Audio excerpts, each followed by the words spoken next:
درود بر شما. خبر و گزارش‌های 22 دکبر از استودیوی رادیو آزادی من شعله گلخوجه معرفی میکنم. سرخط موضوعهای برنامه: از نظام بانکداری تا چرخه اولین نیروگاه روغون، امامعلی رحمان امروز پیام سالانه‌اش را به پارلمان و مردم ارائه کرد. خطرهای زمان معاصر، وضعیت در خاور میانه، بخصوص وضع افغانستان همسایه ما را وادار می‌سازند که به مسئله تأمین امنیت دقتی اولین درجه دهیم. اکثر کشورهای جهان از جمله تاجیکستان در مجمع عمومی سازمان ملل به ضد قرار دونالد ترامپ درباره بیت المقدس رای دادند. و زندگی یک عائله سرفرزند قزاق در واگن. این خانواده که امسال روزگاری سخت داشته است از سال نو امید زیاد دارد.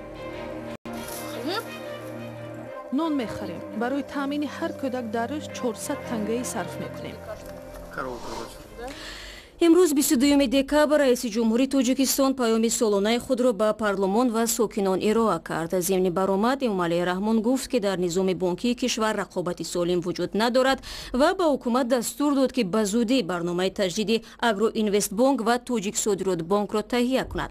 پرزیدنت تاجیکستان افزود در 11 ماه سال روان حجم پسنداز مشتریان در تشکیلات قرضی 5% کمتر شده است. درباره نقاط مهم دیگری پیام امسال طاهری سفر خلاصه می‌کند. این ساختارهای سنجشی برای کی؟ امامعلی رحمان ضمن پیام سالانه‌اش به وکیلان پارلمان تفتیش زیاد کارخانه‌ها از طرف مقامات گوناگون را تنقید کرد و گفت که این تفتیشات مانع کار صاحبکاران می‌شوند. ضرور می‌شمارم که با مقصد برطرف نمودن سنجش‌های بی‌اساس و تکراری و فراهم آوردن فضای مساعد برای صاحبکاری با همه گونه سنجش‌های فعالیت صاحبکاران استحصالی با استثنای سنجش‌های نقشه‌ای مقامات انداز، پروکراتور گنرالی، پالاتای حساب، اگنتی نظارت دولتی مالیوی و مبارزه با کروپسیا و بانک ملی در دوام 2 سال می‌مانده مراتع اعلام کرده شود. در پیامی بیش از نیم ساعتیش امامعلی رحمان از سیاست خارجی تاجیکستان، تهدیدهای امنیتی، وضع اقتصادی و اجتماعی صحبت کرد. ناامنی در افغانستان را یک خطر برای امنیت تاجیکستان نامید و گفت پاسبانی مرز با کشور همسایه باید مستحکمتر صورت گیرد. خطرهای زمان معاصر، وضعیت در خاور میانه، بخصوص وضع افغانستان همسایه ما را وادار می‌سازند که به مسئله تأمین امنیت دقتی اولین درجه دهیم. بخصوص در قلمرو این کشور پیدا شدن تروریستان به نام دولت اسلامی که بعضی شهروندان کشورهای اعضای اتحاد دولت‌های مستقل نیست با آن شاملند، وضع را باز هم ناآرام نموده باعث تشویش دولت‌های همسایه گردیده است. رئیس جمهوری تاجیکستان لغو محدودیت برق را یک پیشرفت مهم نامید و از مردم خواست که نیروی برق را صرفه‌جویانه استفاده کنند. تیر ماهی امسال مقامات اعلام کردند که بعد 2 دهه مردم در فصل سرما دیگر از نیروی برق محروم نمی‌شوند و 24 ساعت خانه‌هایشان با روشنایی تامین می‌شود. امامعلی رحمان که 25 سال رئیس جمهوری تاجیکستان است، هر سال با ارائه پیام سالانه درباره مشکلات و پیشرفت‌های کشور صحبت می‌کند. با گفته کارشناسان بعد پیام بعضی اصلاحات صورت می‌گیرد، اما در عموم وضع و زندگی مردم کم تغییر یافته است. خرامان به قضاده گزارش میداد. در واقع با وجود سخنرانی فراگیر امامعلی رحمان و چون سالهای قبلی در پیامش به مسائل رعایت حقوق انسان در تاجیکستان دخل نکرد و از محدود شدن دسترسی مردم به مخابرات آزاد یاد نآورد. بعد انجام پیام سالانه مولا رجب یوسفی با تحلیلگر تاجیک عبدالملک خدیرов صحبت کرد و از او پرسید که بعد سخنرانی امامعلی رحمان مقامات تاجیک کدام اقدام‌ها را عملی خواهند کرد. با حوالا گفتن دهان شیرین نمی شود. برای آنکه این تغییرات ها وارد شود ما باید که حتما تعداد متخصصای ورزیده همین ساحه، تعداد متخصصای با سواد این ساحه نظارت زیاد کنیم. اینستیتوت های ما، دانشگاه های ما باید که چنین کادرهای خوب برآورند که قدرتی امکانیتی تفتیش کردن داشته باشه، امکانیت اثبات کردن صفتی اونا داشته باشه. معاش اونا باید که زیاد کرده شود تا اینکه اونا با پاره دست نزنن. مبارزه با کروپسیا باید که در سطح خیلی و خیلی بلند، مثل آن که امروز ما به همون قانون درباره تنظیم اینقدر اهمیت میتیم، اینقدر اهمیت زیاد ما باید که به مبارزه با کروپسیا تیم و تنها در این صورت ما میتوانیم که با پاره‌گیری و با پاره‌خوری که مبارزه به امان بریم و اینا برهم تیم و اگر وقتی که این برهم خورد دیگر ساحه ها خودش رشد میکنه. مجمع عمومی سازمان ملل متحد روز 21 دکامبر در نشستی اضطراری تصمیم اخیر پرزیدنت آمریکا درباره پایتخت اسرائیل اعلان کردن بیت المقدس را به آوازدهی گذاشت. مجمع کل با رای اکثریت این تصمیم دونالد ترامپ را باطل دانست. از میان 193 کشور عضو سازمان ملل متحد 128 کشور به جانبداری قبول قطعنامه آواز دادند. سخنگوی ریاست جمهوری فلسطین بلافاصله قبول قطعنامه را یک پیروزی برای فلسطین نامید. در میان کشورهای طرفدار قبول قطعنامه تاجیکستان و سه جمهوری دیگری آسیای مرکزی قزاقستان، قرقیزستان و ازبکستان نیز بودند. استرالیا اعلان کرد که نیروهای هوایی خود را از عراق و سوریه بیرون میکند. این تصمیم حکومت استرالیا در حال صدام می‌دهد که ایالات متحده آمریکا میگوید مبارزه با گروه دهشت‌افکن دولت اسلامی پورا تمام نشده است.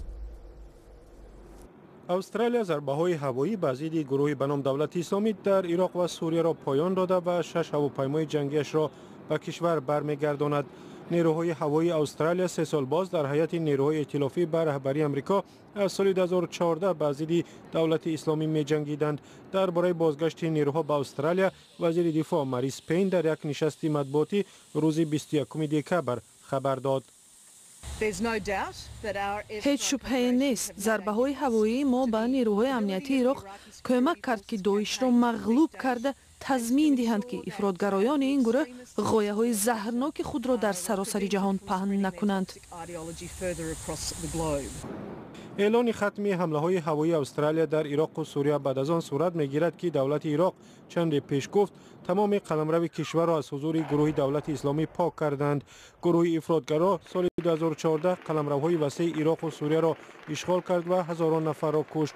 با وجود اخراج نیروهای هوایی استرالیا 80 سرباز کشور برای کمک در عملیات‌های نظامی در عراق می‌مانند. سربازان استرالیایی در پایگاه تاجی در نزدیکی شهر بغداد مستقر بودند. رو می‌آوریم به خبرگزاری‌های دیگر. دادگاه ولایت مسکو روز 21 دکامبر شیرالی تبارف شهروند تاجیکستان را برای قاچاق 600 کیلو هروئین به حبس ابد محکوم کرد. در تجربه دادگاهی روسیه نخستین بار است که برای قاچاق مواد مخدر سنگین‌ترین جزا صادر می‌شود. 14 شریک شیرالی تبارف از 6 تا 25 سال حکم زندان گرفتند.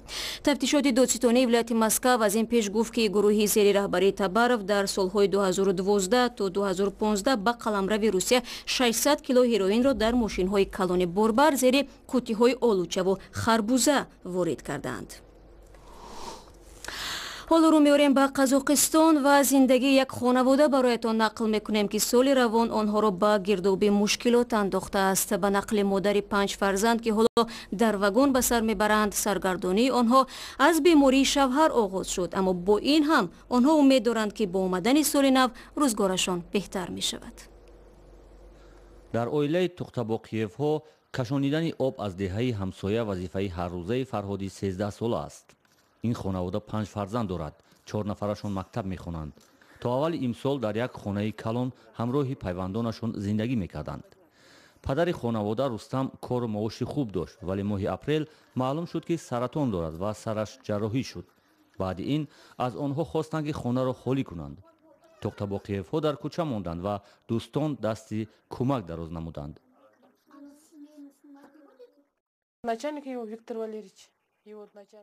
این واگن‌ها را رئیس شوهرم داد. برادرانم آورده اینجا گذاشتند و ما به واگن‌ها کوچیدیم. 3 واگن را به هم پیوند و به حد گرم کردند. این عائله میگوید $200 نفقه معیوبی میگیرند و نمیتوانند شرایط زندگیشان را بهتر کنند. روزگارشان را از حساب چند مرغ و 2 گاو پیش میبرند. نان میخریم. برای تامین هر کودک در روز 400 تنگه صرف میکنیم. اختیاریان برنامه ما با شمایم برای شناسایی با این خانواده آمدند. در عرفه سال نو آنها از خانواده های محتاج برای بابای برفی نامه جمع میکنند. چون این اویله ها را از طریق شبکه های اجتماعی میابند. از بابای برفی چی آرزو کردی؟ بارانی. چرا بازی چه نخواستی؟ من کودک نیستم. گلچهره هم نامه نوشت. آرزوی او داشتن آب در خانه است. قبور آب را میتوان از دهه همسایه گذراند، ولی تخت‌باقیف ها برای لوله این پول را ندارند. برای ما گفتند $1000 لازم است. به بانک رفتم، خواستم قرض بگیرم، اما چون شوهرم معلول است قرض ندادند. لایحه نامه به بابای برفی را 2 اختیاری آغاز کردند و آن به یک حرکت جمهوریوی تبدیل یافت. این سال برای بابای برفی 3000 نامه جمع کردند. تعداد آنهایی که میخواهند آرزوی افراد نیازمند را عملی کنند بیشتر میشوند.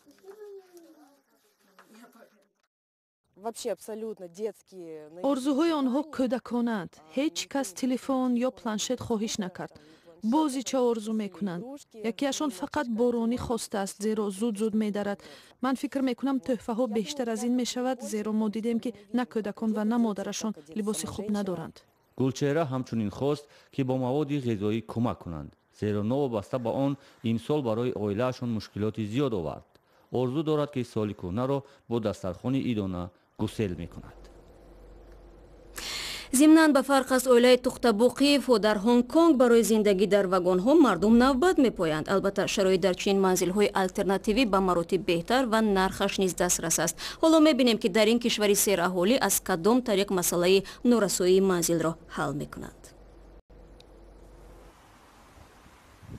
در هنگ کنگ معماران با هر وسیله تلاش دارند نرخ منزل را در بازار پایین برند. مثلا در داخل قبورهای بتونی آبگذر در مساحت 36 متر مکعب می شود برای 1 نفر خانه درست کرد. البته این قصر نیست، ولی در هنگ کنگ که مردم به سختی خانه می‌یابند، خواهشمندان این گونه خانه ها زیاد خواهند بود. گذشته از این نرخ چنین منزل ها ارزانتر بوده، با پول محلی $130,000 را تشکیل می دهد. از روی نقشه من چنین خانه ها رو می شود در زمین های بنیاد کرد که غیر قابل استفاده اند. مثلا بعضا در بین بیناها همین گونه زمین ها وجود دارند و ما به راحتی می توانیم در آن جایها خانه های خود را بسازیم. خانه هایی که معماران پیشنهاد دارند شرایطش از منزل های تنگ فقیران هنگ کنگ بهتر است. جای زیستی آنها را بنابر خرد بودنش معمولا تابوت نام میبرند. این گونه خانه ها لانه تنگ را میماند که شخص نمیتواند حتی قامتش را در آن راست کند. منزل های الترناتیوی در هنگ کنگ علاقه طلبات زیاد دارند. شرکت مارک باکس سالی سوم است که خانه های خرد پیشنهاد میکند. مشتریان خانه های هم که مساحتش 60 متر مکعب را تشکیل میدهد تا رفت زیاد می شود. و یک خبر ورزشی هم داریم. نوریدین داورونوف نیم حمایتگر دسته استقلال دوشنبه و کاپیتان تیم منتخب ملی فوتبال تاجیکستان در باشگاه مادورا یونایتد اندونزیا بازی میکند. فوتبال بازی 26 ساله تاجیک بعد ملاقات با رهبریت باشگاه فوتبال مادورا یونایتد با این دسته قهرمانی سه کرته اندونزیا قرارداد 1 ساله به امضا رسانده است. نوریدین داورونوف در این دسته تحت شماره 22 به میدان می آید.